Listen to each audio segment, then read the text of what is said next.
Muy buenos días, queridas amigas y amigos de Alba Cecilia en directo. Estamos ya a través de BPI TV, como siempre, como todos los miércoles. Hoy estamos en la Asamblea Nacional, en el Palacio Legislativo.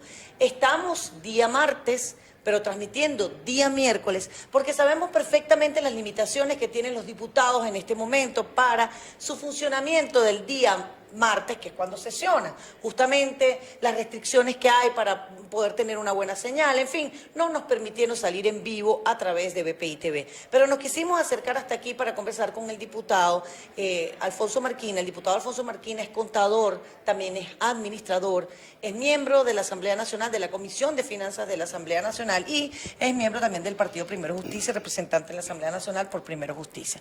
Diputado, bienvenido, gracias por acompañarnos, un placer, muchos años conociéndonos y bueno, me vine hasta aquí a buscarlo para conversar un poco de la situación que estamos viviendo en el país políticamente hablando en este momento. Quizá más adelante podemos hablar de finanzas y de cuentas que tampoco están muy claras.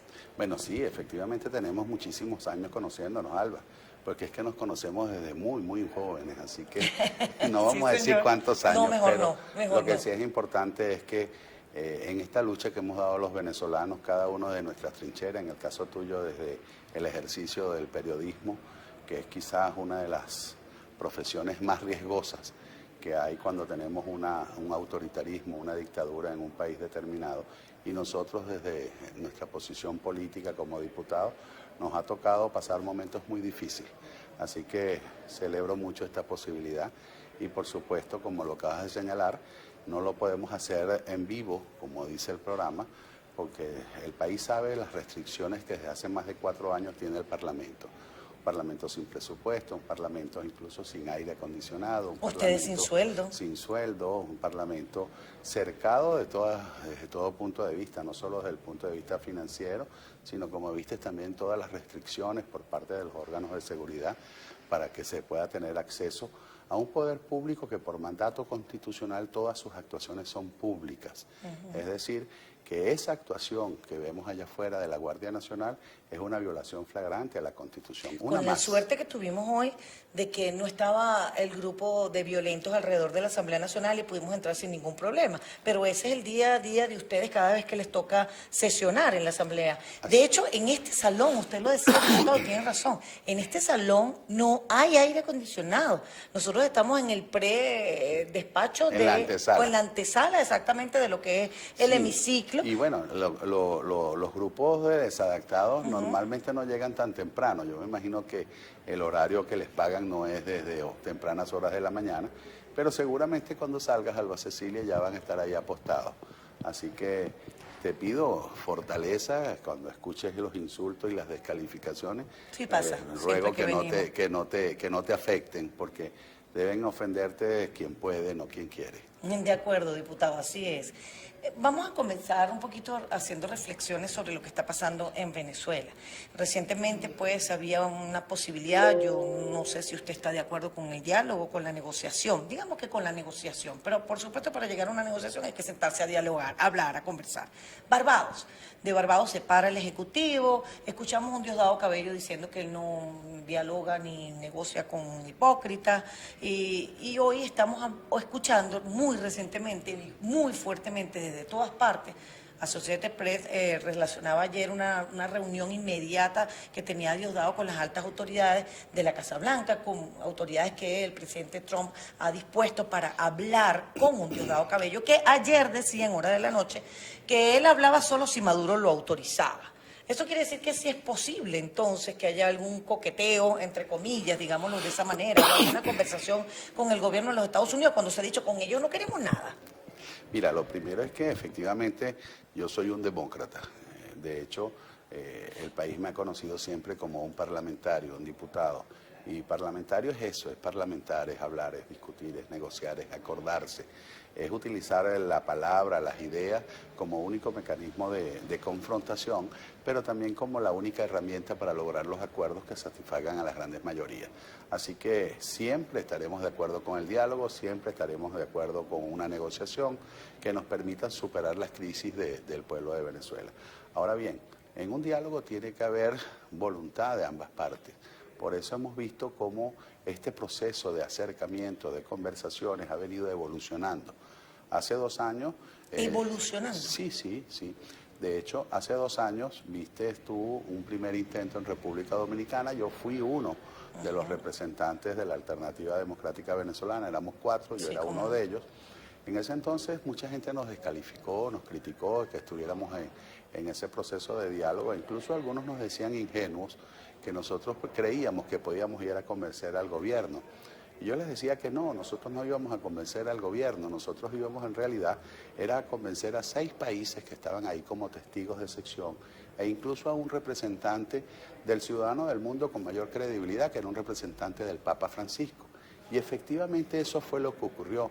En República Dominicana fue una oportunidad para que los demócratas venezolanos presentáramos las pruebas, las evidencias que se necesitan para corroborar lo que es a gritos, dice el pueblo de Venezuela, que tenemos un gobierno autoritario, dictatorial, violador de los derechos humanos, donde las elecciones fueron confiscadas y solo queda un simulacro de acto de votación, pero que el voto de los venezolanos desde el 2015 para acá no están decidiendo absolutamente nada.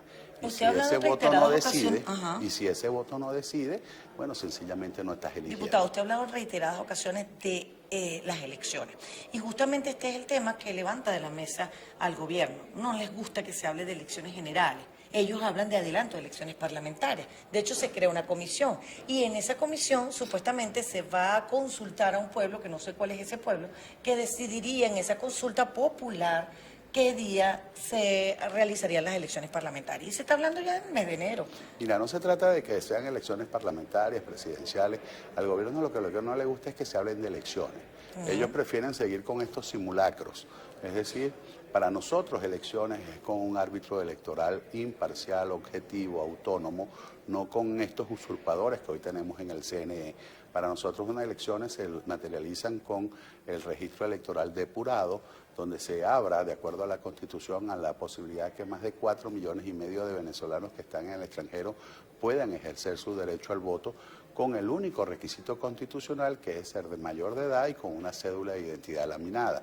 Para nosotros, un proceso de elección requiere de una observación internacional creíble, que genere confianza para ambas partes, tanto para el gobierno como para los que hoy estamos en la alternativa democrática. Para nosotros, un proceso electoral es la eliminación de todos esos mecanismos de control social, de chantaje, de presiones indebidas que se ejercen sobre el pueblo de Venezuela a través del carnet de la patria, de los puntos rojos y de todos esos mecanismos que pretenden doblegar la dignidad del pueblo de Venezuela. Eso no lo va a aceptar el gobierno. Y por eso te decía, cuando nosotros arrancamos hace 2 años en este proceso de negociación o de diálogo, lo que habían eran unos facilitadores. Sí. Hoy no, hoy hay unos negociadores. Claro, y son países. Y esto ha venido avanzando en la misma medida que tú has podido en ese escenario demostrar con evidencias que efectivamente la crisis en Venezuela no es solo una crisis de los venezolanos, sino que es una crisis de todo el hemisferio. ¿La presencia de Noruega ha fortalecido ese diálogo, esas conversaciones? La presencia de Noruega, por haberse mantenido de alguna manera imparcial o de alguna manera, alguien como podría árbitro, decir como neutro, ha facilitado que sea el convocante. Pero también te recuerdo que en el año 2017, cuando fuimos a Dominicana, más bien Dominicana era uno de los países que representaba el gobierno, era uno de los países más cercanos a Nicolás Maduro. Yo recuerdo a Leonel Fernández, que vivía permanentemente en el Palacio de Miraflores conversando con Nicolás. Fíjate, fue tan contundente el trabajo que hicimos nosotros en el año 2017, que desde esa fecha para acá, ¿cuál ha sido la conducta de República Dominicana? ¿Cómo ha votado República Dominicana en todas las votaciones que se han hecho en la OEA a favor de los demócratas venezolanos? Es decir, ese trabajo se ha venido haciendo poco a poco y ha venido avanzando. Por eso te digo el carácter vinculante que tiene en este momento, que el gobierno de Maduro dijo, no me paro de la mesa, no sigo negociando. Y en menos de una semana vimos cómo países, incluso que se muestran como aliados, empezaron a tomar medidas para presionar, para que este gobierno nuevamente se sentara. ¿Y está sentado? No solamente es Turquía, no solamente quizás con China, la oposición, pero sí con Estados Unidos, posiblemente. Estoy seguro que ha venido ya retomando conversaciones, incluso con los representantes del reino noruego que vinieron a Venezuela, donde ya han anunciado que nuevamente se van a reinstalar esas conversaciones. Pero insisto en algo, Esas conversaciones o estas negociaciones solo serán efectivas si logran una salida a la crisis venezolana, pero que se haga también en términos los más inmediatos posibles. No puede el gobierno seguir utilizando, el gobierno usurpador, por supuesto, de Nicolás Maduro, no puede seguir utilizando la negociación o el diálogo como un mecanismo para ganar tiempo, porque ese tiempo los venezolanos no lo tenemos para perder. Cada día, no lo vamos a poder recuperar. cada mes, cada semana de permanencia de Nicolás Maduro en el poder, usurpado por la vía de los hechos como se mantiene actualmente, tienes que medirlo en cuántas vidas de venezolanos se pierden, en cuántos niños pasan a sufrir de desnutrición, de mala nutrición, o cuántos venezolanos pierden la vida por la incapacidad, por la indolencia de un régimen que prácticamente mata a los venezolanos de mengua en los hospitales venezolanos. Vamos a hacer la primera pausa en nuestro programa del día de hoy en Alba Cecilia en directo a través de BPI TV. En solo minutos regresamos para continuar esta conversación con el diputado Alfonso Marquina desde la Asamblea Nacional. Ya venimos.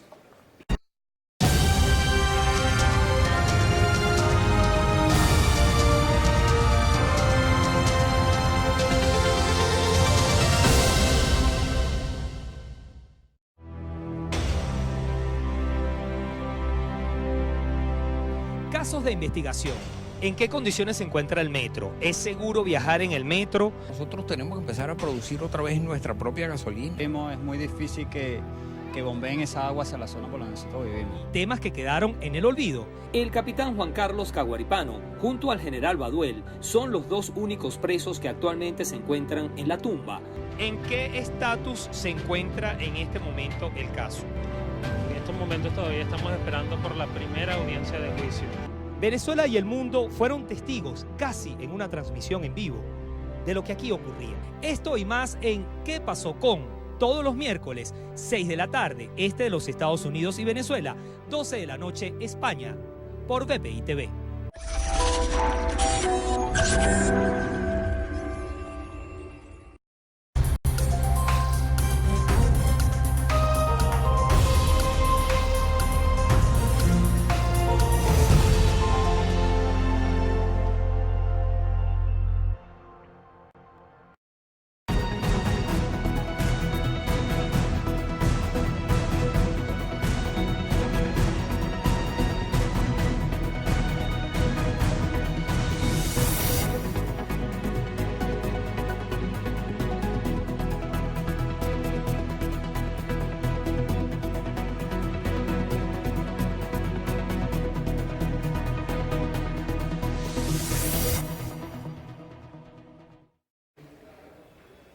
Amigos, continuamos con Alba Cecilia en directo, no sin antes recordarles que nuestros amigos de Óptica Berlud están esperando por ustedes para que se comuniquen con ellos. Recuerden que nuestra salud visual, la suya también, y por supuesto lo que son monturas y todos los vidrios con la fórmula, ellos se lo hacen desde San Cristóbal, en el estado Táchira, y nos pueden buscar por nuestras redes sociales, pedir lo que ustedes necesiten y lo van a tener. Así que ya lo saben, @Óptica Berlud. Seguimos con el diputado Alfonso Marquina, es nuestro invitado en el día de hoy. Decía el diputado Marquina en estos días que el hecho de que existan algunas negociaciones, algunas conversaciones, no significa que la presión de calle continúa, que la presión de calle debe continuar.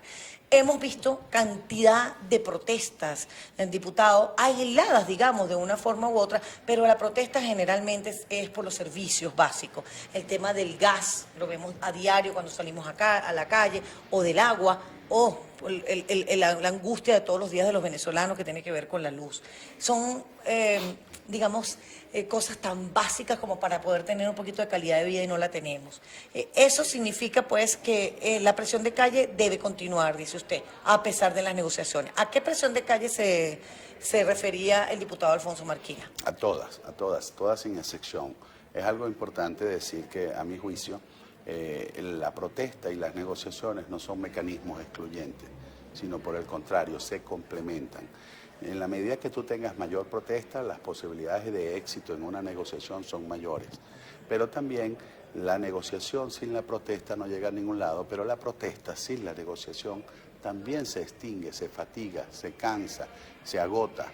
Así que es importante destacar que negociación y presión tienen que ir juntos. Por eso la presión interna que es la protesta, bien sea por servicios públicos o por razones políticas, por los motivos que a todos los venezolanos nos sobran.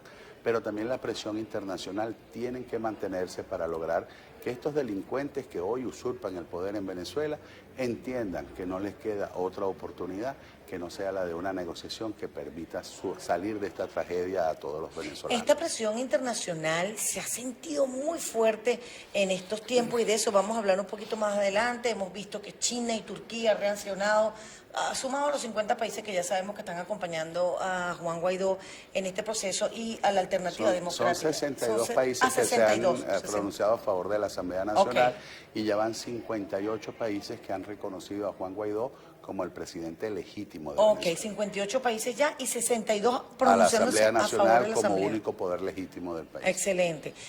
Diputado, Maduro ha dicho que aquí hay varias oposiciones. Uno se pregunta, la presión de calle, porque la internacional ya la sabemos que existe, ¿va a mantenerse si realmente hay varias oposiciones? Mira, lamentablemente Maduro ha querido copiar ese esquema de que cada gobierno se hace una oposición a la medida. Eso lo vimos también en Nicaragua y lo hemos visto en todas partes del mundo donde existen autócratas como el que tenemos aquí en Venezuela.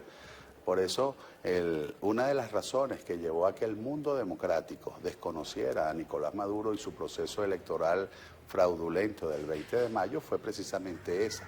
Imagínate tú que tú vayas a una competencia y tú seas el que decides con quién vas a competir. Eso fue lo que hizo el régimen de Maduro. Empezó a ilegalizar a los partidos políticos, sobre todo a los partidos de oposición. A otros utilizó el TSJ para secuestrarlo, para sacar a sus legítimas autoridades y dárselo a dirigentes genuflexos, complacientes con el régimen, caso de Podemos, caso del MAS, caso del PPT, caso del propio Partido Social Cristiano COPEI, y por supuesto inhabilitó a cualquier venezolano con opción electoral para que no pudiera participar. Y entonces dijo, bueno, esta es la oposición, después que descarto todos aquellos que realmente pueden enfrentarme y que han venido enfrentándome, dejo a unos que pueden ser complacientes. Por eso vimos un candidato que hacía menos de un año había gritado el fraude en el estado Lara, donde todo lo que le iban a hacer ya se lo habían hecho. Y yo me pregunto, ¿y si él sabía que eso era lo que iba a ocurrir, por qué salió a convalidar ese proceso? Bueno, después que se lo alertamos, que Venezuela entera decidió no participar, el día 20 en la noche salió a gritar fraude. Y dijo, esto es un fraude, desconozco las elecciones. Pero una semana después convocaron elecciones municipales y dijo, yo vuelvo a participar. Esas cosas son inexplicables. O por lo menos, como dice por ahí el chistecito, no me lo expliques porque tampoco te lo voy a entender, ¿no? Entonces, ahí lo que queda en evidencia es que esa no es una oposición. Esa es, de alguna manera, una especie de desprendimiento del propio chavismo que se presta para tratar de distraer, para tratar de confundir, no solo a los venezolanos, sino a la comunidad internacional, de que en Venezuela se pueden estar realizando procesos democráticos. Y la verdad, ni los venezolanos ni la comunidad internacional se los han creído. Por eso, si ellos insisten en esa ruta, lejos de resolver sus problemas, lo que van a hacer es cada día hundirse más en el fango. Así que, mientras más ellos traten de burlar los cánones democráticos, los compromisos internacionales que la República ha contraído en todas partes, donde no solo nos obligamos a respetar nosotros las normas constitucionales y las normas democráticas, sino que también nos comprometemos en ser garantes de que todos los países que la firman, tenemos que nosotros ser garantes de que se cumplan.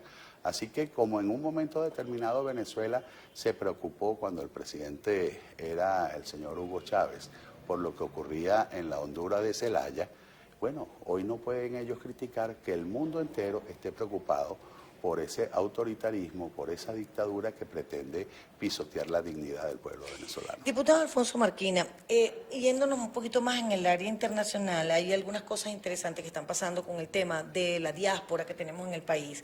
La ONU está pidiendo más ayuda para lidiar con la crisis de los refugiados venezolanos. Es triste porque ya casi que los venezolanos nos estamos acostumbrando a entender que somos refugiados. Y anoté varias cositas aquí porque dice, por Brasil están llegando cerca de 500 venezolanos venezolanos al día. La migración venezolana golpea la salud colombiana porque son miles de personas que están llegando a diario. Los venezolanos son asistidos en mesas de jornadas solidarias en Ecuador. Se ha convertido esto en un problema para estos países. Están solicitando visas humanitarias que sin duda alguna afectan a estos refugiados, a estas personas que están tratando de buscar una mejora de su calidad de vida cuando cruzan la frontera. ¿Cómo ve usted esta situación y hasta qué punto? Porque estaba escuchando incluso unas declaraciones que dio el propio presidente Juan Guaidó diciendo que la migración para el año que viene podría llegar a 9 millones de personas.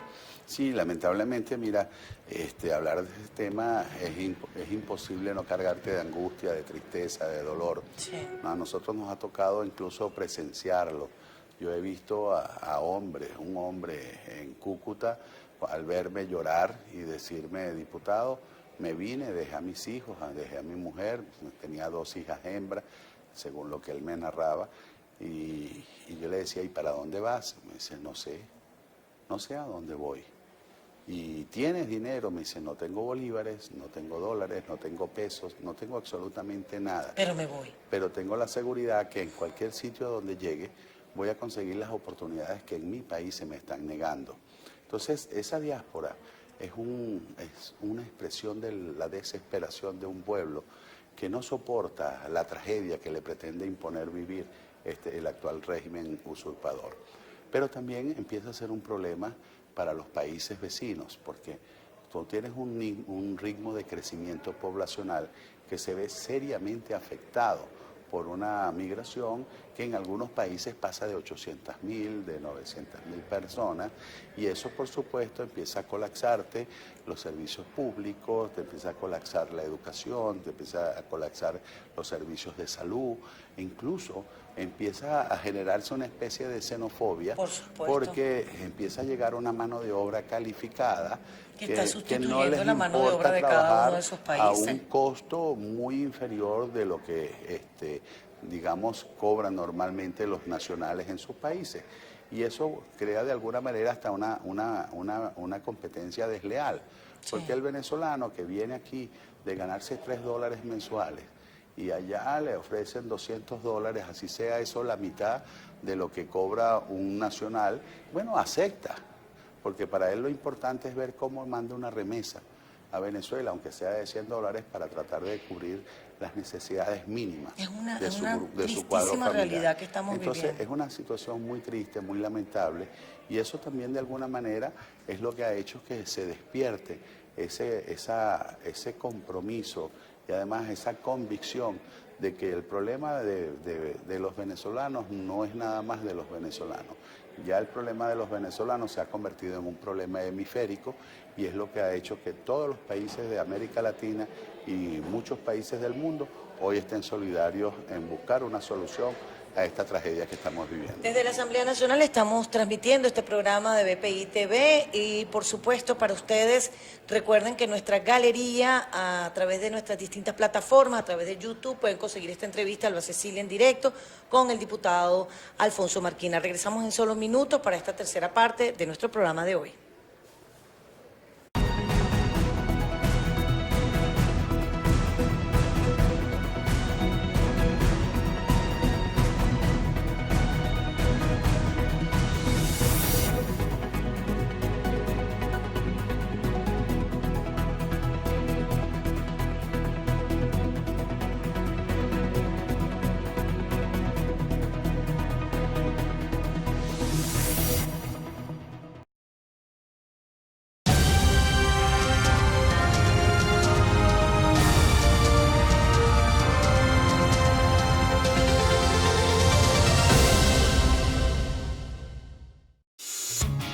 ¿Por qué nos vemos en Cinex? ¿Por el ambiente? ¿Por las cotufas? La pantalla gigante. Nos vemos en Cinex para despegar, para ser valientes, para soñar. Nos vemos en Cinex para pasar un rato en familia o con los panas, para ser felices. Nos vemos en Cinex, tu Desconex.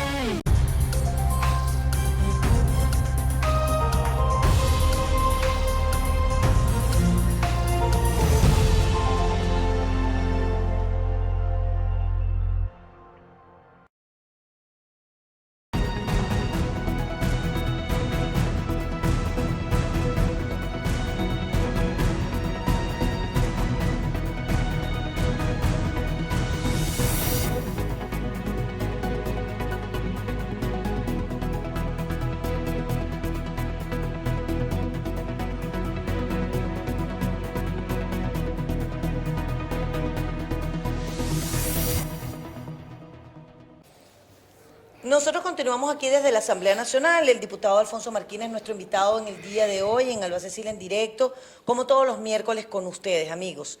No estamos en directo porque las condiciones de la Asamblea Nacional, de verdad yo estoy impresionada, diputado.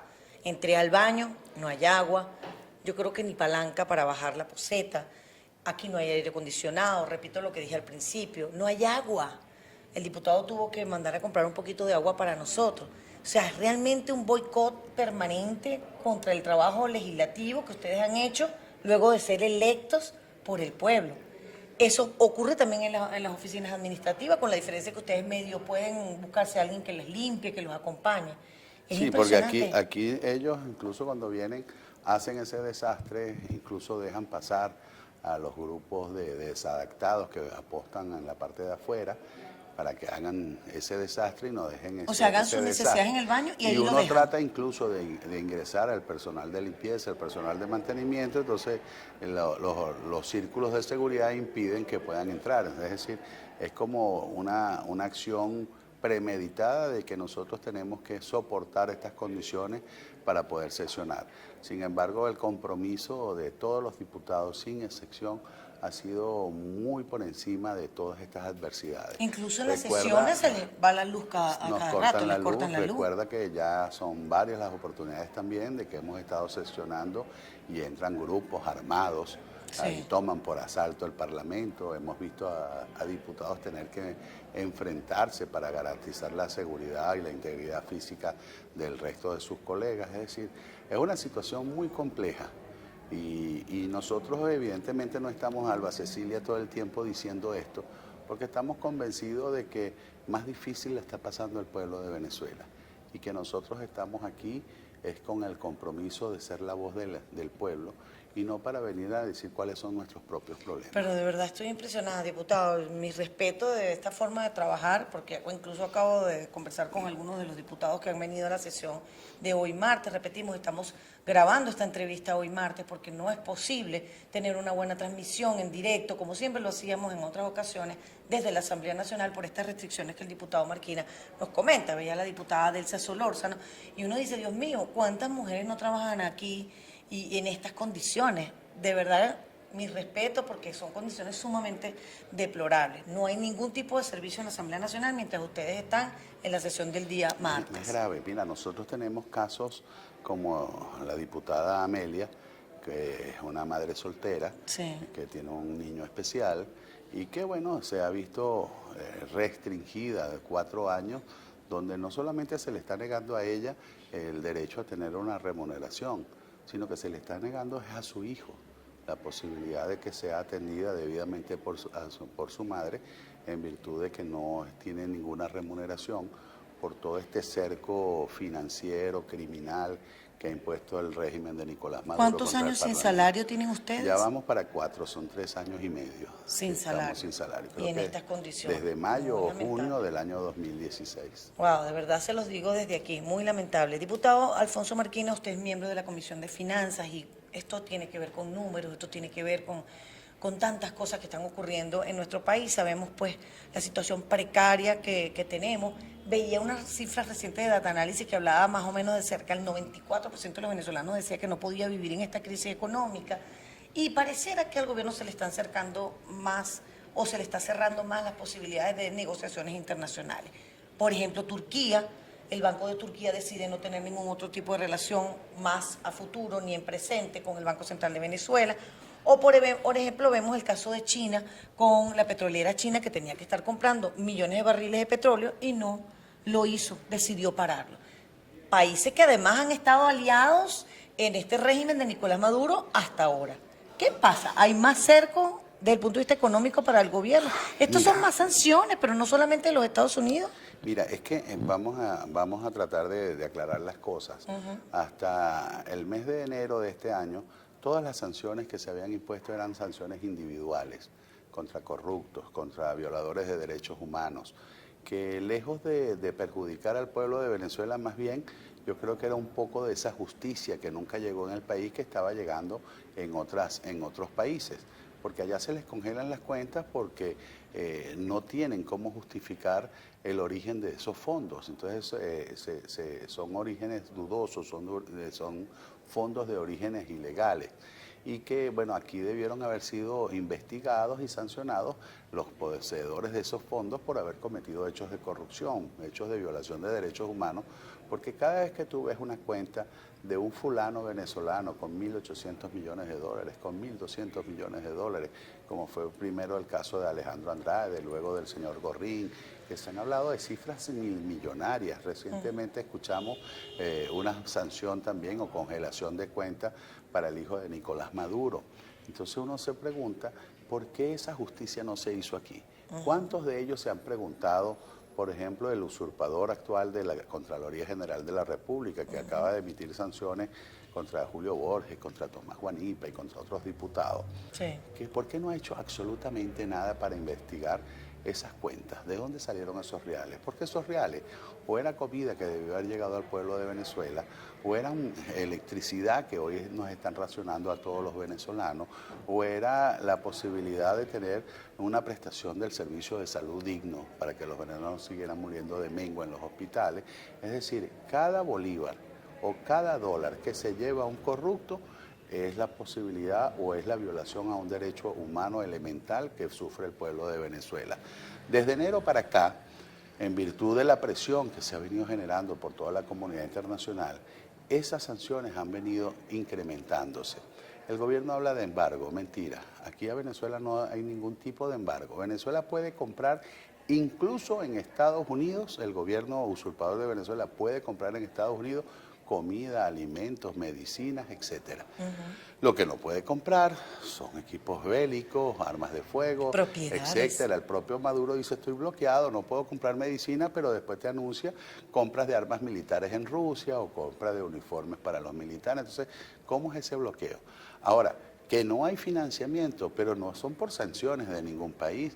No hay financiamiento nuevo para Venezuela porque estamos en presencia de un gobierno maula. Un gobierno que tiene más de 2 años en impago, en default, que endeudó a los venezolanos en el momento de la mayor bonanza económica de toda nuestra historia, durante un periodo de tiempo tan largo y además con los niveles de precios petroleros por encima de $100. Sin embargo, con esa enorme cantidad de dinero que ingresaba por renta petrolera, nos dejaron una deuda de 176.000 millones de dólares. Para que tengas una idea, la deuda en el año 98 era de 27.000. Y en aquel entonces esos 27.000 millones no representaban ni el 20% del Producto Interno Bruto. Ahorita esa deuda representa más del 250% del Producto Interno Bruto. Sí, para que Venezuela pueda honrar año a año lo que es el servicio de la deuda, necesita casi 4 veces lo que actualmente es la renta petrolera. ¿Y la deuda interna, diputado? Porque de paso te acabaron con una industria petrolera que producía más de 3.300.000 barriles, hoy estamos produciendo menos de 700.000 porque la corrupción se comió a PDVSA. Ahora, tú no puedes responsabilizar de eso a los demás países ni a las sanciones. Es que se dice que la decisión de China... Si Alba Cecilia tiene una tarjeta de crédito y la usa y la usa y la usa y la usa y no paga, llega un momento en que el banco te dice, epa, ya agotaste tu límite de crédito, o pagas, porque si no, no puedes seguir usando. En el caso de la decisión de China, justamente la señalan como si fuera parte de las sanciones, pero son 5.000 millones de barriles diarios. Estados Unidos lo que ha dicho es, mira, que dejan de comprar a Venezuela. En virtud de que en Venezuela hay un gobierno usurpador que viola permanentemente los derechos humanos de los ciudadanos, aquellas empresas o países que se presten a hacer negocios o a facilitar la permanencia de ese régimen usurpador, no pueden hacer negocios en territorio americano. Así de sencillo. O sea, yo decido soberanamente en mi país quién puede hacer negocio o no. Y a mi entender, eso es lo que está haciendo Estados Unidos.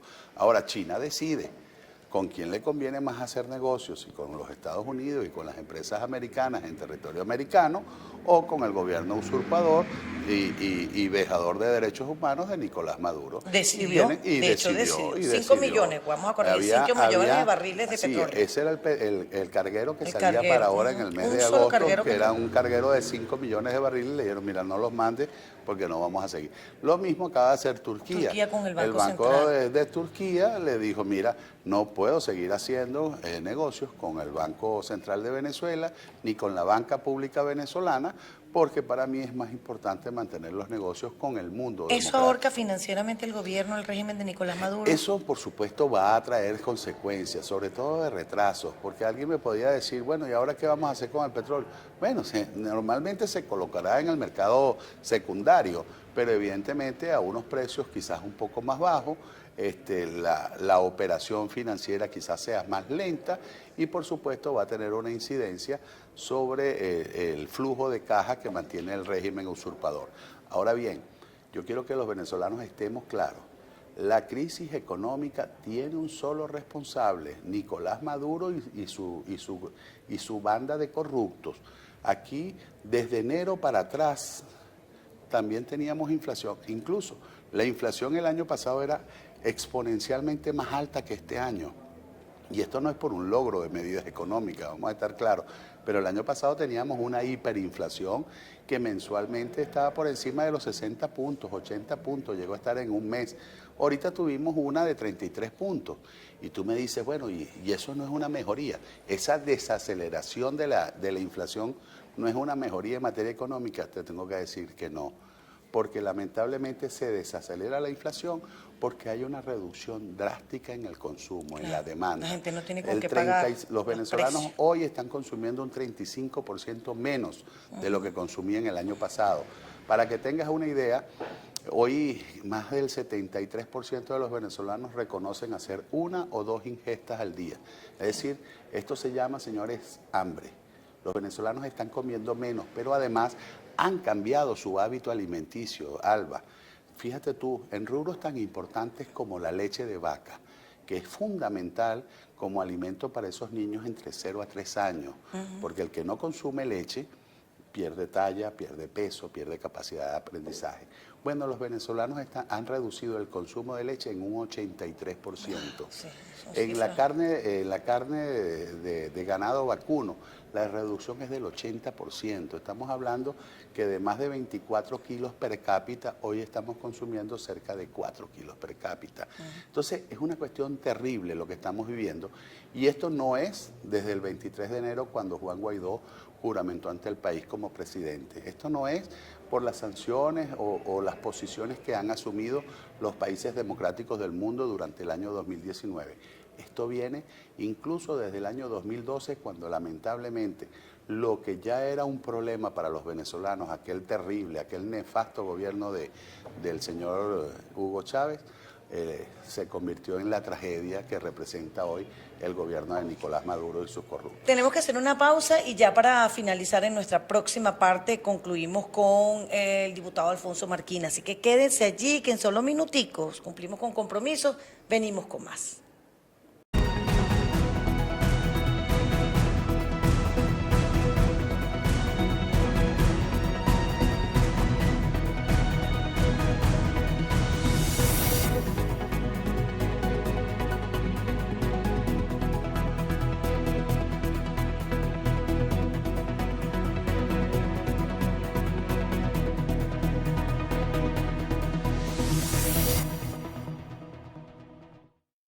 Agradezco a BPI por sus transmisiones que estuvieron con nosotros en todas nuestras protestas, que aún continúan. Gracias por estar con nosotras todos los días y permanecer y dar la información en vivo y veraz.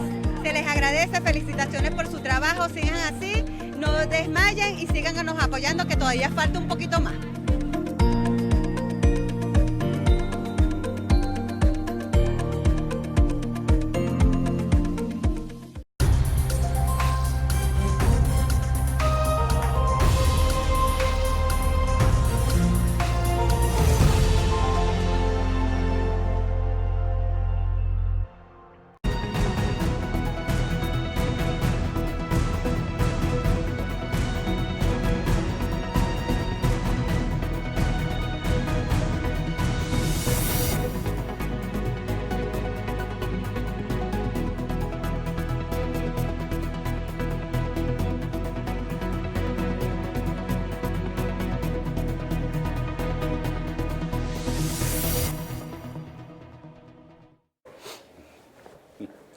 Bueno, ya estamos en esta última parte de nuestra conversación en el día de hoy con el diputado Alfonso Marquina, miembro de la Comisión de Finanzas de la Asamblea Nacional.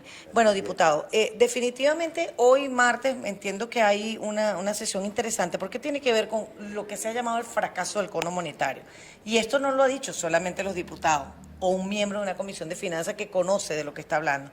Estamos hablando de los economistas más reconocidos del mundo que hablan de este fracaso del cono monetario. De hecho, uno como ciudadano común vas a un banco, te dan un billete de 50, ay mamá, eso no sale más nunca de tu cartera, porque no hay manera de cambiarlo, ni siquiera para comprar, tiene que ser redondo lo que vayas a comprar para entregar un billete de 50 y ellos lo depositan porque no hay posibilidad de cambio.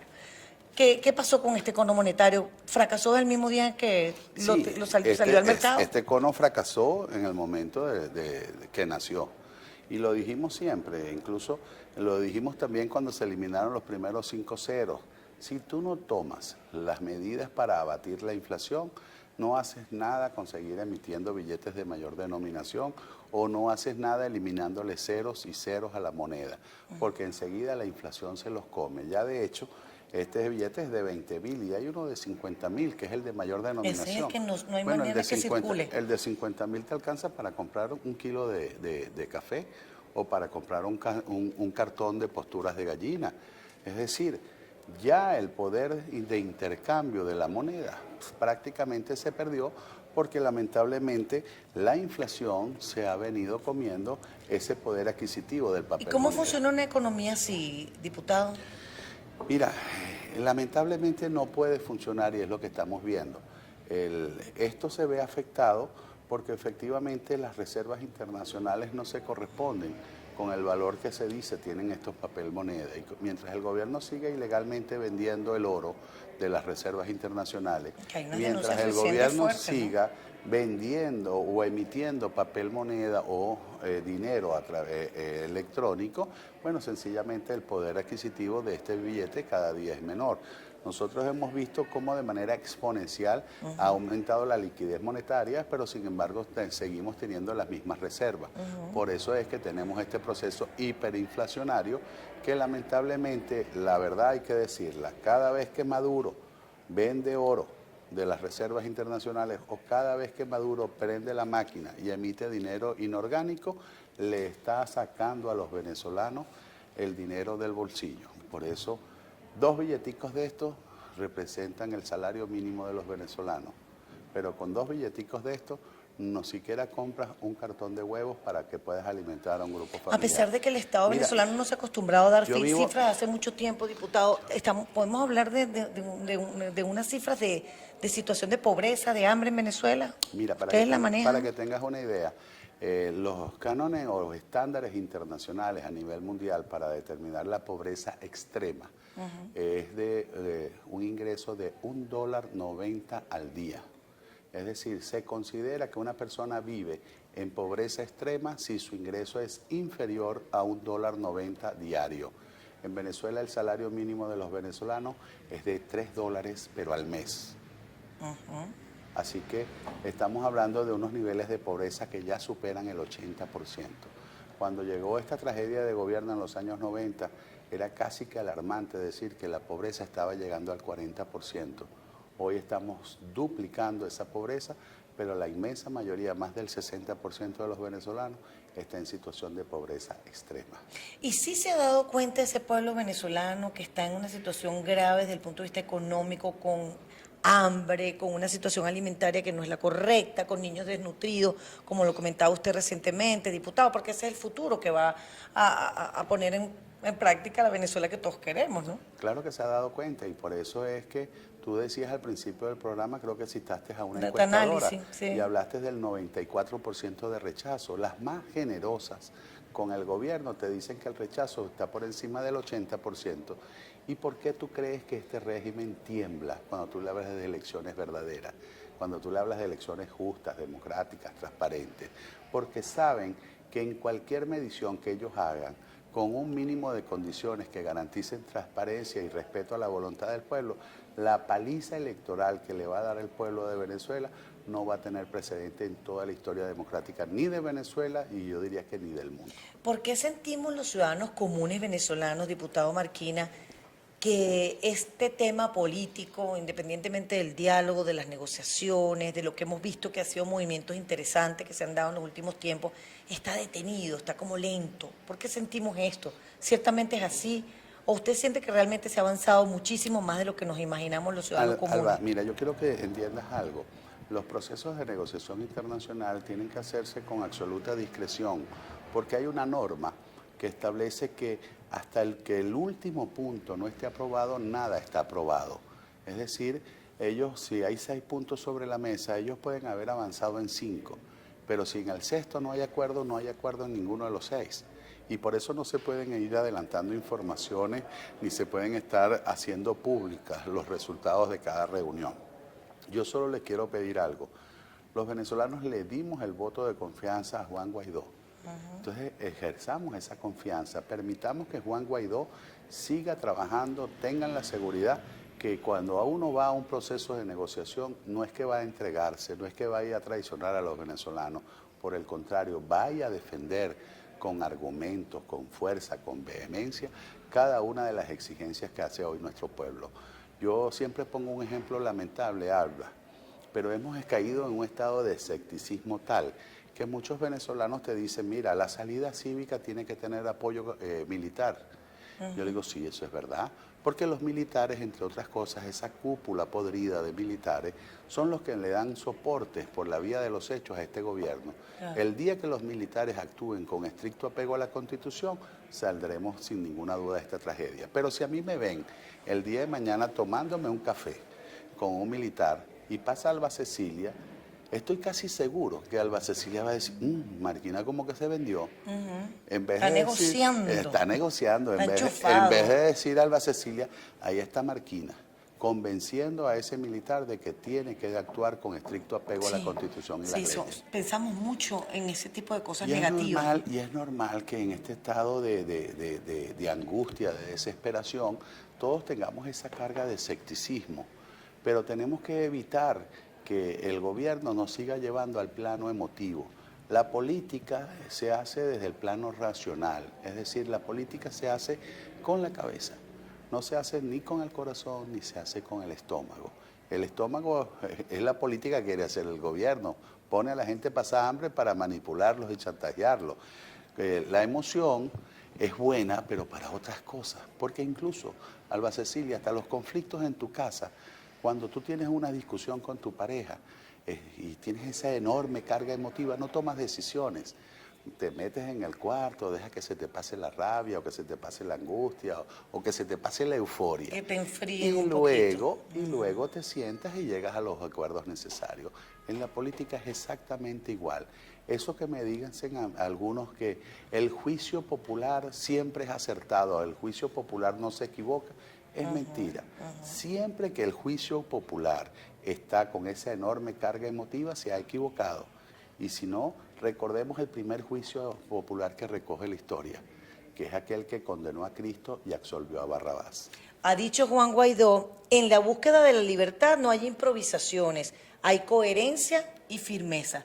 De esa firmeza habla usted, diputado, cuando se sientan a negociar, y hay que creer en eso definitivamente, porque la misma situación que están viviendo ustedes aquí en la Asamblea Nacional la viven los venezolanos en términos generales cuando no tienen sus servicios básicos para poder vivir. Y por eso es que tú me decías, ¿por qué ustedes no denuncian esto? Porque nosotros estamos aquí no para denunciar lo que nos está pasando a nosotros, sino para acompañar al pueblo de Venezuela, para ser la voz de ese pueblo que está viviendo exactamente lo mismo o está peor.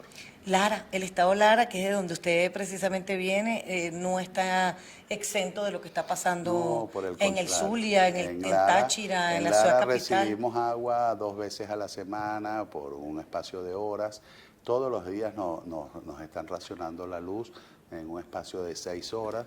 De alguna manera han implementado un racionamiento controlado, a veces nos las quitan en la mañana, otras veces en la tarde, otras veces en la noche, otras veces en la madrugada, pero todos los días nos cortan la luz. Tenemos problemas con la gasolina permanente. No hay un día en que los venezolanos o los larenses nos perdamos 3 y 4 horas haciendo cola para poder llenar el tanque. Las protestas se dan en centenares al día porque no llega el gas doméstico. Allá está la gente prácticamente como a principios del siglo pasado, cocinando con leña.